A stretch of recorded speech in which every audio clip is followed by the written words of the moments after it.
Bonjour ou bonsoir selon d'où vous nous captez, chers téléspectateurs d'Ibidouki TV. Bienvenue dans cette édition de ce jour. Il contient 18% du volume d'eau douce et libre de surface du monde. C'est le lac Tanganyika, un des grands lacs de l'Afrique selon les chercheurs. Ce lac est maintenant menacé par diverses pollutions, ce qui fait que la biodiversité de ce lac disparaît énormément. Certaines présentent une endémicité, ce qui leur donne une très grande différence avec les autres lacs. Le point avec Martin Molerangabo. Le lac Tanganyika ou Tanganyika est l'un des grands lacs d'Afrique, deuxième lac africain par la surface après le lac Victoria, le troisième au monde par le volume après la mer Caspienne et le lac Baïkal, le deuxième au monde par la profondeur après le lac Baïkal et le plus long, dont 12 du monde. Il présente une superficie de 32 900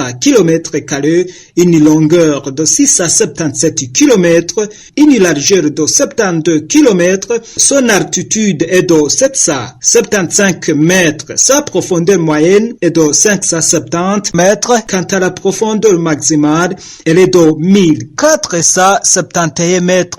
Le lac Tanganyika présente un volume de 18 900 km3.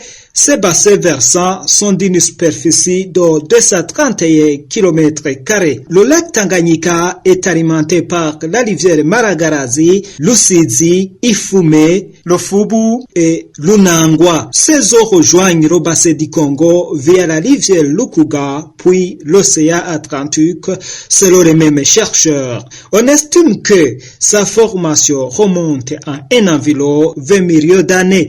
Le lac Tanganyika est administré par 4 pays, dont le Burundi, la République démocratique du Congo, la Tanzanie et la Zambie. La pollution des eaux du lac Tanganyika, qui constitue 20% de toute eau douce de la planète, peut mettre en péril un grand nombre d'espèces animales et végétales, estimées à 1500 selon le rapport de la pollution des eaux du lac Tanganyika. En effet, beaucoup d'espèces vivent dans les eaux douces sur les berges. L'eau distribuée dans la grande partie de la mairie de Bujumbura et l'eau douce en provenance du lac Tanganyika. Suite à la pollution de ce lac, la régie des eaux est obligée de faire la prise de cette eau à une distance de 3,5 km de la rive, alors qu'auparavant, le point de prise était à 1 km 800 mètres. Un impact sur le cours d'eau. L'opération peut entraîner une augmentation du coût de l'eau au niveau des usagers. Merci Martin Molerangabo pour tous ces détails. Merci à vous tous qui étiez avec nous. Rendez-vous demain. Au revoir.